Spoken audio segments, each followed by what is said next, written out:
मुरादाबाद महानगर के रामगंगा विहार स्थित सीएल गुप्ता नेत्र संस्थान के प्रांगण में सीएल गुप्ता परिवार के द्वारा भव्य राम कथा का आयोजन किया गया, जिसमें महानगर के राजनीतिक, सामाजिक और बुद्धिजीवियों ने बढ़ चढ़कर भाग लिया। साथ ही आयोजकों को बेहतर आयोजन के लिए बधाई भी दी गई। राम कथा में भरत चरित्र का पाठ अयोध्या के संत श्रद्धेय आचार्य मिथिलेश नंदिनी शरण ने मंच पर पहुँचने के साथ सभी को संदेश देने का काम किया और कहा कि अपने बच्चों को शुरू से ही सनातन धर्म के बारे में बताने का काम करें। बढ़ते युग में बच्चे धर्म के रास्ते पर चलकर आगे बढ़ेंगे तो तरक्की उनके कदमों में होगी। हम सबकी जिम्मेदारी होनी चाहिए कि बच्चों को सही रास्ता हम सबको दिखाना चाहिए। आज इस कथा के माध्यम से ही सभी को हम ये संदेश दे रहे हैं कि अपने महापुरुषों के साथ सनातन धर्म के प्रचार प्रसार के लिए काम कथा में बोलते हुए कथावाचक द्वारा कहा गया। जय जय सीताराम।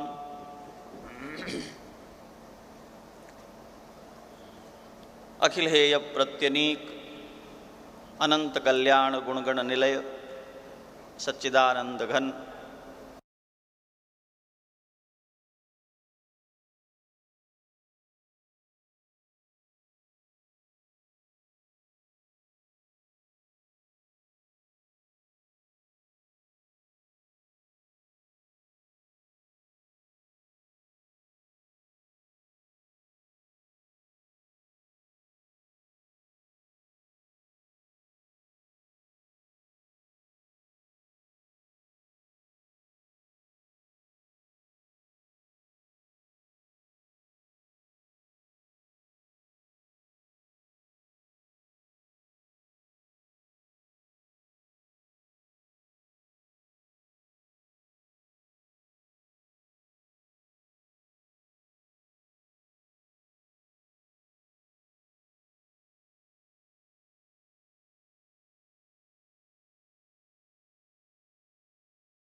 भौतिकता नहीं है। स्वभाव को भौतिकता मान लें, स्वभाव को आध्यात्मिकता मान लें, प्रभाव को भौतिकता मान लें, तो उसमें आधिदैविक क्या है? इन दोनों के बीच की अवस्था, पाप और पुण्य से ग्रस्त जो स्थिति है, जिसमें जो नहीं पा सके हैं उसको पाने की चेष्टा, और जो नहीं पाना चाहते थे और जीवन में आ गया है उसका निवारण करने की चेष्टा, यही तो देवताओं की उपासना है। हमारे जीवन में बहुत प्रतिष्ठित है और हमें परंपरा से प्राप्त है। हम लोग देवताओं का आराधन करते रहते हैं, पर भगवान वेद जो कहते हैं, शास्त्रों में जहाँ सिद्धांतों का निरूपण किया गया है वहाँ ये बात कही गई है और ये बहुत समझने की है। और मैं इसलिए भी कह रहा हूँ कि गोस्वामी जी ने कही है, जब जीव आध्यात्मिक होना चाहता है, जब जीव अपनी भौतिकता को पार करना चाहता है, तो बड़े बाधक कौन होते हैं? देवता होते हैं। जिस समय जीव अपनी गांठ खोलने बैठता है, इंद्री द्वार झरोखा नाना, तह तह सुर बैठे करिथाना।